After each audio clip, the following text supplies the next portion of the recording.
Hi friends, welcome to lucky Lakshmi channel. అందరూ బాగున్నారండి? నేను కూడా బాగున్నాను. నేను మజ్జిగ మిరపకాయలతో కారపొడి చేస్తున్నానండి.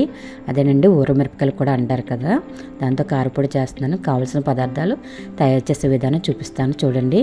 ముందుగా ఒక 100 గ్రాములు ఊర మిరపకాయలు తీసుకున్నానండి, అదే మజ్జిగ మిరపకాయలు. అలాగే ఒక 100 గ్రాములు పల్లీలు, ఒక 50 గ్రాములు వేపించిన పప్పు, ఒక 2 రెమ్మల కరివేపాకు, కొబ్బరి చిప్ప ఇంచి ఒక సగం తీసుకున్నానండి, ఒక 10 వెల్లుల్లి రెబ్బలు, రుచికి తగ్గ సాల్టు, ఒక 2.5 స్పూన్లు జీలకర్ర, ఒక 3 స్పూన్లు ఆయిల్ అండి. ఇప్పుడు స్టవ్ వెలిగించుకొని మందంగా ఉన్న పాన్ పెట్టుకొని దాంట్లో ఆయిల్ వేసుకొని, ఆయిల్ వేడెక్కాక సిమ్లో పెట్టుకొని మిరపకాయలన్నీ వేసుకొని దోరగా వేగించుకోవాలండి, మంచి కలర్ వచ్చే వరకు. మీరు హై ఫ్లేమ్లో పెట్టకండి, మాడిపోతుంది. ఇలాగ సిమ్లో పెట్టి వేయించుకుంటే గట్టిగా మంచి కలర్తో వస్తాయండి, మనకి టేస్ట్ కూడా బాగుంటాయి. ఇదిగోండి, అన్నీ తీసుకుని పక్కన పెట్టుకున్నానండి, చల్లార్చుకుంటున్నాను. అదే ఆయిల్లో 1 స్పూన్ జీలకర్ర, కరివేపాకు కూడా వేసి స్టవ్ ఆఫ్ చేసేదండి. అవి వేడిగా అవి వేగిపోతాయి. ఇప్పుడు ఒక మిక్సీ జార్ తీసుకొని దాంట్లో ఈ చల్లార్చుకున్న మిరపకాయలు వేసుకొని పొడి చేసుకోవాలండి. ఫస్ట్ ఇలా పొడి అయ్యాక ఇప్పుడు చూసుకోండి, ఇలా పొడి అయింది కదండి.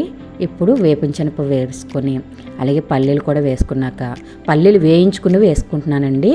అలాగే జీలకర్ర 1.5 స్పూన్లు, అదే కొబ్బరి తురిమేసానండి, అది కూడా వేసి మరొకసారి పొడి చేసుకుంటున్నానండి. ఒకసారి ముద్దలా కాకుండా ఆపుకుంటూ చేసుకోవాలండి. అలాగే వెల్లుల్లి రబ్బలు, సాల్ట్ కూడా వేసుకుంటున్నాను, ఎందుకంటే మిరపకాయల్లో సాల్ట్ ఉంటుంది కనుక చూసి వేసుకోండి. ఇప్పుడు మనం పోపు పెట్టుకున్నాం కదండి, అందులోనే ఈ పొడిని కూడా వేసి బాగా చల్లార్చుకోవాలి. మీకు ముద్దగా అనిపిస్తే కొంచెం వేపిన శనగపప్పు పొడి చేసుకుని కలుపుకోండి, ఇంకా పొడి పొడిగా బాగా వస్తుంది. ఒక బౌల్ తీసుకొని పొడి అంతా వేసుకుంటున్నానండి, కారపొడి అయితే.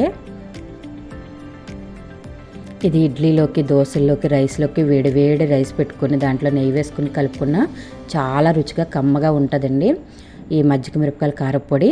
ఇంకొండి, నేను రైస్లు కూడా పెట్టుకొని చూపిస్తున్నాను. దాంట్లో నెయ్యి కూడా వేసుకొని మంచిగా ముద్ద కలుపుకొని తింటండి, ఆ రుచి చాలా బాగుంటుందండి. ఈ వీడియో నచ్చితే లైక్ ఇవ్వండి, కొత్తవారు ఎవరైనా చూస్తుంటే సబ్స్క్రైబ్ చేసుకోండి, పక్కనే ఉన్న బెల్ ఐకాన్ క్లిక్ చేయండి. మంచి మంచి కుకింగ్ వీడియోస్తో మేము ముందుకు వస్తాను. మీకోసం కూడా పెడుతున్నాను, తినేసి వెళ్ళండి. Bye friends.